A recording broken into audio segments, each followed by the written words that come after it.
Hello guys, welcome to my channel. তো আজকের ভিডিওতে আমি তোমাদেরকে বলবো এলাইজা সম্পর্কে। এটা ইএমএলটি বা ডিএমএলটি যে সমস্ত স্টুডেন্টগুলো তোমরা মানে ল্যাবে কাজ করো, ঠিক আছে, তাদের ক্ষেত্রে এই লেকচারটা খুবই গুরুত্বপূর্ণ।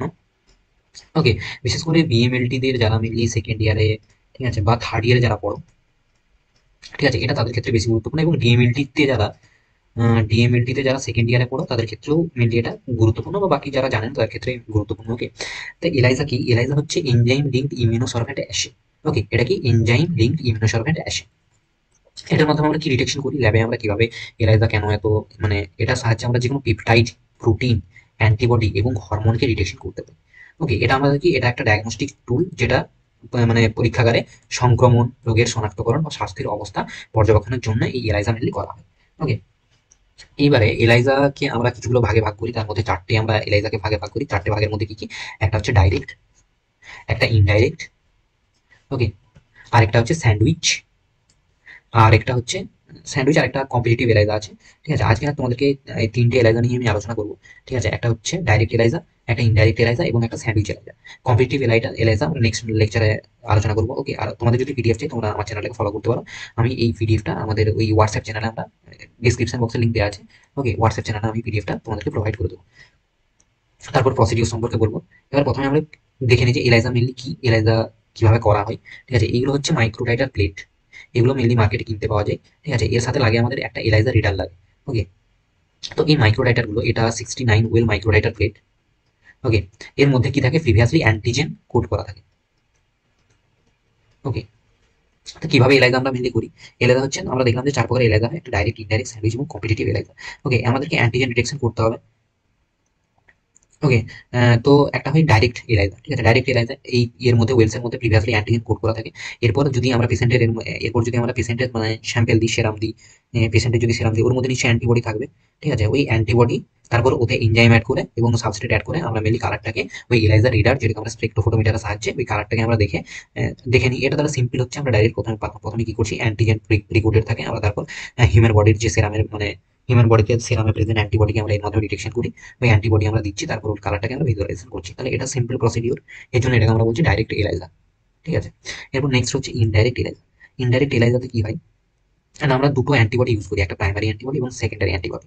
কেন আমরা ইনডাইরেক্ট এলাইজা করি? কারণ এটা হচ্ছে বেশি সেন্সিটিভ হয়। ওকে, তো প্রথমে কি করি? প্রথমে মিলি অ্যান্টিজেন যেটা ওয়েলস এর মধ্যে প্রিকুটেড থাকে, তারপর ওর মধ্যে আমরা প্রাইমারি অ্যান্টিবডি অ্যাড করি। ঠিক আছে, প্রাইমারি অ্যান্টিবডি কোনটা? প্রাইমারি অ্যান্টিবডি হচ্ছে আমাদের হিউম্যান যে সিরাম। ঠিক আছে, ওর মধ্যে নিশ্চয়ই অ্যান্টিবডি প্রোডাকশন হবে, ওই অ্যান্টিবডি আমরা অ্যাড করলাম। ওকে, তারপর আমরা সেকেন্ডারি একটা অ্যান্টিবডি অ্যাড করি, যেটা লেবেল থাকে এনজাইম দ্বারা, এবং ওটাকে তারপর আমরা সাবস্ট্রেট অ্যাড করি। ওটা করে আমরা ওটাকে ভিজুয়ালাইজেশন করি। ওকে, তো সেকেন্ডারি অ্যান্টিবডি কি? সেকেন্ডারি অ্যান্টিবডি হচ্ছে আমরা কিভাবে সেকেন্ডারি অ্যান্টিবডি প্রোডাকশন করি? সেকেন্ডারি অ্যান্টিবডি হচ্ছে যখন হচ্ছে আমরা হিউম্যান যে আইজি, যেটা ইমিউনোগ্লোবুলিন, যেগুলো মানে হিউম্যানের সেরামটাকে যখন আমরা র্যাবিটের বডিতে পুশ করি, বা গ্লোবিনটাকে যখন আমরা র্যাবিটের বডিতে পুশ করি, তখন র্যাবিট ওটাকে অ্যাজ এ অ্যান্টিজেন ওটাকে মানে বিহেভ করে, মানে ওটাকে নেয় আর কি, অ্যাজ এ অ্যান্টিজেন নেয়। ওকে, তারপর ওটা কি করে? র্যাবিটের বডিতে অ্যান্টিবডি প্রোডাকশন করে, তাই তো? র্যাবিটের বডিতে ওর এগেনস্টে অ্যান্টিবডি প্রোডাকশন হয়।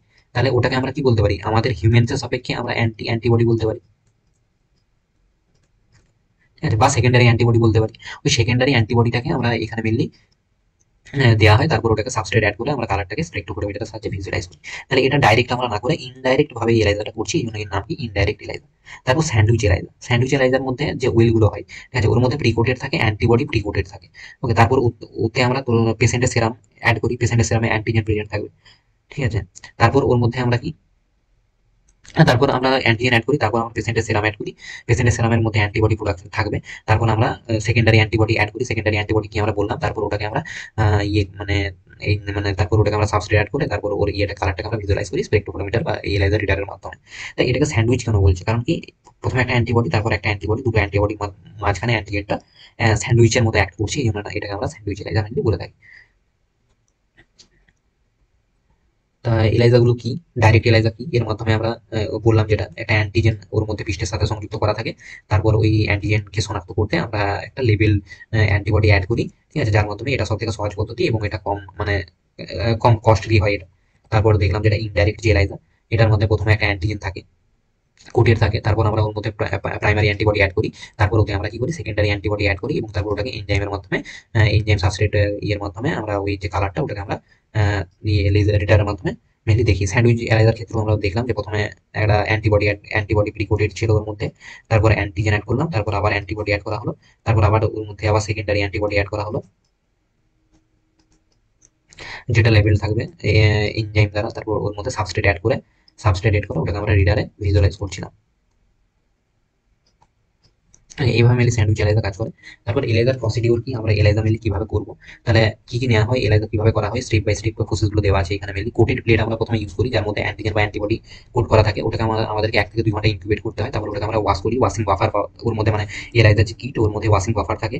ওকে, ওই ওয়াশিং বাফার দিয়ে আমাদেরকে ওটাকে প্রথমে ওয়াশ করে নিতে হয়। কারণ কি না হচ্ছে মানে প্রথমে কি হয় অ্যান্টিজেন গুলো কোড করা থাকে, মানে কোড করি, যদি কিছু অ্যান্টিজেন যদি কোড না হয়, যেগুলো কোড হয়ে না ছিল, ওগুলোকে ওয়াশ করার মাধ্যমে ওগুলোকে আমরা ধুয়ে দিই। তাহলে তারপর ওটাকে আমরা ইনকিউবেট করি। ওকে, তারপর আমরা ব্লকিং করি। ব্লকিং এর মাধ্যমে কি ওইখানে কিটের মধ্যে ব্লকিং সলিউশন থাকবে, ওটাকে ব্লকিং সলিউশন দিয়ে ওয়াশ করে, মানে ব্লকিং সলিউশন দিয়ে ওটাকে আমাদেরকে ইনকিউবেট করতে হয়, তারপর ওটাকে আমাদেরকে ওয়াশ করতে হয় আবার। ঠিক আছে, আবার ওয়াশ করলাম, তারপর আমরা পেশেন্টের স্যাম্পল অ্যাড করলাম, পেশেন্টের স্যাম্পল অ্যাড করার পরে ওটাকে আবার ইনকিউবেট করলাম, ইনকিউবেট করার পরে আবার ওটাকে ওয়াশ করলাম। তাহলে পেশেন্টের স্যাম্পলের মধ্যে আমাদের নিশ্চয়ই অ্যান্টিবডি থাকবে, ওই অ্যান্টিবডি আর অ্যান্টিজেন রিয়াকশন করলো, যেগুলো রিয়াকশন হয়নি, মানে রিয়াকশনে যেগুলো অংশগ্রহণ করেনি, ওয়াশ করলে ওই মানে অ্যান্টিবডিগুলো এগুলো ওয়াশ আউট হয়ে বেরিয়ে যাবে। ওকে, তারপর আমরা তারপরে যদি ডাইরেক্ট এলাইজা হয়তো এতটা পর্যন্তই করবো, ঠিক আছে, তারপর ওটাকে আমরা ইনকিউবেট করে ওটাকে আমরা ইয়েটা মানে অ্যাবজর্বেন্সটাকে মেজার করে নেবো। কিন্তু যদি মানে ইনডাইরেক্ট এলাইজা বা কম্পিটিটিভ এলাইজা হয়, তখন আমাদেরকে সেকেন্ডারি অ্যান্টিবডি অ্যাড করতে হবে। ঠিক আছে, সেকেন্ডারি অ্যান্টিবডি যেটা লিমিট থাকবে আমাদের মানে এনজাইম দ্বারা, তারপর ওটাকে আবার ইনকিউবেট করে ওয়াশ করবো, তারপর ওর মধ্যে সাবস্ট্রেট অ্যাড করবো, ওটাকে আবার মানে ইনকিউবেট করবো, তারপরে যে সাবস্ট্রেট কালারের পরিবর্তন হবে, ওই কালারের পরিবর্তনটাকে আমরা মেনলি অবজার্ভ করবো কোথায়, ওই স্পেকট্রোফোটোমিটারের সাহায্যে, এবং অ্যাবজর্বেন্স যেটা বেরাবে ওটাকে আমরা কম্পেয়ার করবো কন্ট্রোলসের সাথে। ওকে, তাহলে এইভাবে মিলিয়ে এলাইজা করা হয়।